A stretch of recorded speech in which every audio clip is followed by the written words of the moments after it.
नर्मदा मैया की, नर्मदा मैया की जय श्री राम।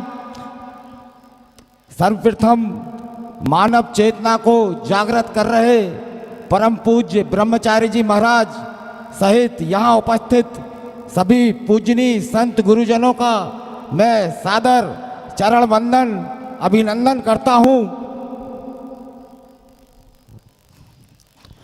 एवं बताना चाहता हूँ कि यह सभी गुरुजन हमारी सनातन धर्म ध्वजा को सर्वोपरि रखने के उत्तरदायित्व को निभाते हुए हमारी सनातन संस्कृति को अमृत में प्रदान कर रहे हैं। साथ ही भक्तिभाव से ओतप्रोत इस दशहरा मैदान में उपस्थित 9 दिनों तक की कठिन साधना व्रत और उपवास के बाद यहाँ उपस्थित हुई घर की लक्ष्मियाँ, मेरी प्यारी बहनें, माताएं, युवा शक्ति, बड़े बुजुर्ग और नगर के सभी सम्माननीय वरिष्ठ जन, जनप्रतिनिधि जो आज किसी कारणवश मंच पर आसीन नहीं हो पाए हैं, मैं उनका भी यहाँ से हार्दिक वंदन अभिनंदन करता हूँ।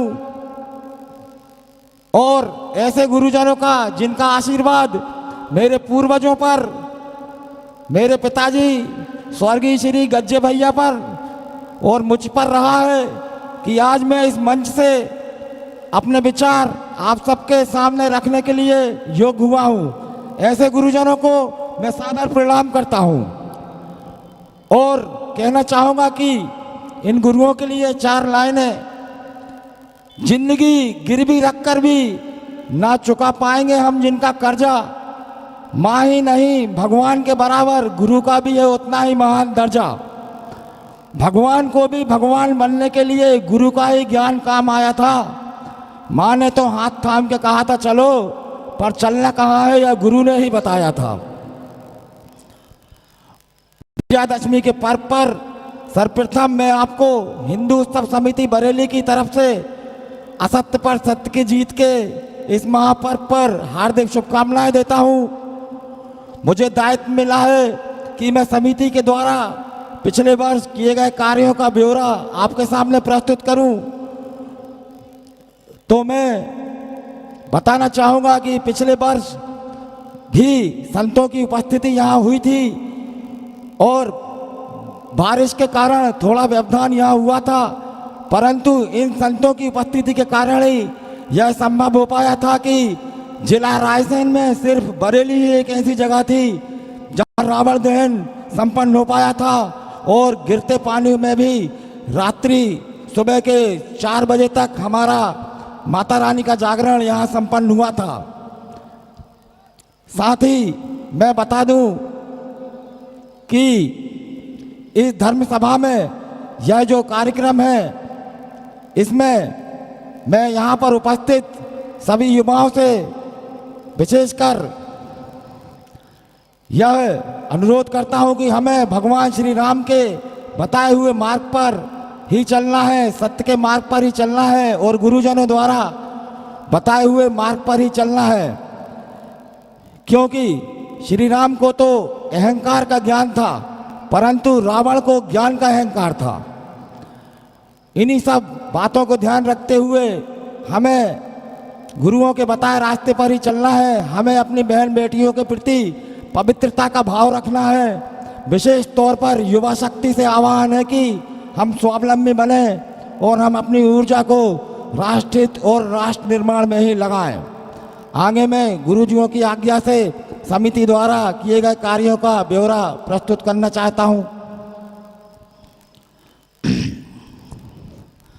पिछले वर्ष आज ही के दिन दशहरा पर्व पर समिति द्वारा भव्य 31 फीट के रावण का दहन यहाँ पर किया गया था एवं कानपुर से आई हुई माता वैष्णो देवी जागरण पार्टी एवं तरुण चोपड़ा ग्रुप द्वारा यहाँ भव्य झांकी की प्रस्तुति की गई थी।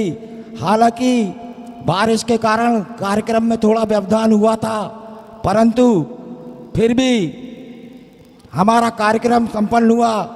उसके बाद होली एवं रंग पंचमी पर संपूर्ण नगर में रंग और गुलाल से खेलते हुए बरेली के गणमान्य नागरिक और जनप्रतिनिधि भी इस रंग यात्रा में शामिल हुए थे। उसके बाद छीन धाम में आयोजित विशाल यज्ञ में भी हिंदू उत्सव समिति का सक्रिय योगदान रहा था। साथ ही इस यज्ञ में निकाली गई शोभा यात्रा में हिंदू उत्सव समिति एवं नगर के महिलाओं पुरुषों का संपूर्ण योगदान रहा था। तत्पश्चात रामनवमी पर निकलने वाली शोभा यात्रा में भी हिंदू उत्सव समिति का योगदान रहा। अभी पिछले दिनों हमारे देश के लिए एक गौरवपूर्ण क्षण आया था जब चंद्रयान की सफल लैंडिंग हुई थी। तब हमने चंद्रयान की सफल लैंडिंग का सीधा प्रसारण एलईडी के माध्यम से रामलीला मैदान में किया था और चंद्रयान की सफल लैंडिंग के लिए हवन का कार्यक्रम भी रामलीला परिसर स्थित राम मंदिर में किया गया था। जन्माष्टमी के पावन अवसर पर प्रतिवर्ष की भांति मटकी फोड़ प्रतियोगिता का आयोजन भी हिंदू उत्सव समिति द्वारा नगर के जनप्रतिनिधियों और सहयोगियों के द्वारा यहाँ पर हुआ था। उसके बाद डोल 11 पर्व पर सभी विमानों को पूजन अर्चन कर जल विहार के लिए ले जाया गया और आज इसी मंच के माध्यम से समस्त विमानों को यहाँ पर पुरस्कार प्रदान किया जाएगा, सम्मान दिया जाएगा। अनंत चतुर्दशी पर्व पर भव्य शोभा यात्रा, क्योंकि बारिश के कारण यहाँ कोई कार्यक्रम करना संभव नहीं हो पा रहा था, तब समिति ने निर्णय लिया कि भव्य शोभा यात्रा के रूप में हम समस्त गणेश प्रतिमाओं को नगर में निकालें। फिर हमने सागर से रमतूला पार्टी, राधा कृष्ण की झांकी आदि कुछ विशेष कलाकारों को बुलवाया और नगर में एक सफल शोभा यात्रा निकाली।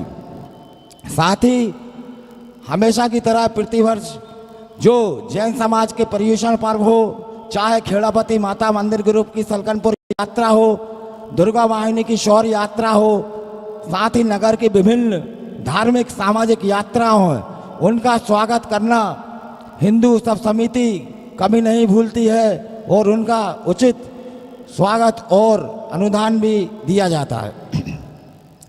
राम मंदिर के निर्माण के 1 वर्ष पूर्ण होने पर रामलीला मैदान में भजन संध्या का भी आयोजन किया गया था।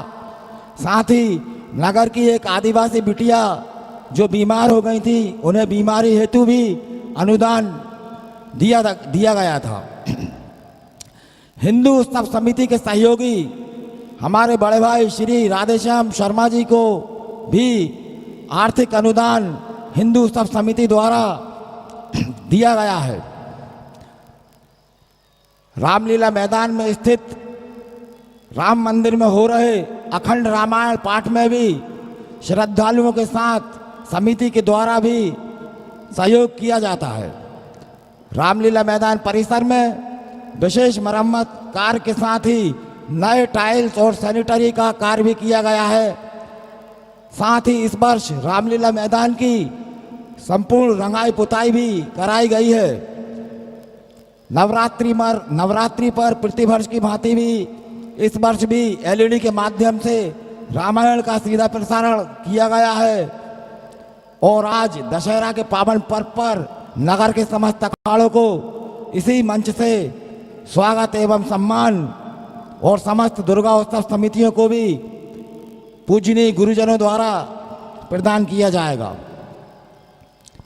समिति की आगामी रूपरेखा जो बनाई गई है वो भी मैं आपको बता दूं। विभिन्न मदों से प्राप्त राशि से कुछ राशि हमें प्राप्त हो गई है। रामलीला मैदान परिसर में ही एक कमरा एवं हाल का निर्माण किया जाना है, ऐसी योजना है।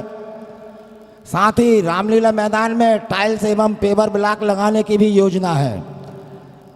उपस्थित जनप्रतिनिधियों के सहयोग से ही हाई मास्ट लाइट की भी व्यवस्था यहाँ की गई है, हम उनका आभार व्यक्त करते हैं। आगामी समय में जन सहयोग से भव्य राम कथा कराने की भी हमारे अध्यक्ष जी की इच्छा है। ईश्वर ने चाहा, प्रभु श्री राम ने चाहा और गुरुजनों का आशीर्वाद रहा तो भव्य राम कथा भी आपको यहाँ देखने को मिलेगी। साथ ही मैं आपका ज़्यादा समय नहीं लूँगा, क्योंकि आप सब भजन प्रतियोगिता देखने के लिए यहाँ आए हैं। एक आखिरी जो विचार है समिति का, उससे मैं अवगत करा दूँ। आजकल सभी लोग बोलते हैं कि हमने 20 फीट का रावण बनाया है, 30 फीट का रावण बनाया है, 50 फीट का रावण बनाया है। तो रावण की ऊंचाई तो दिनों दिन बढ़ती जा रही है, परंतु हमारे आराध्य श्री राम,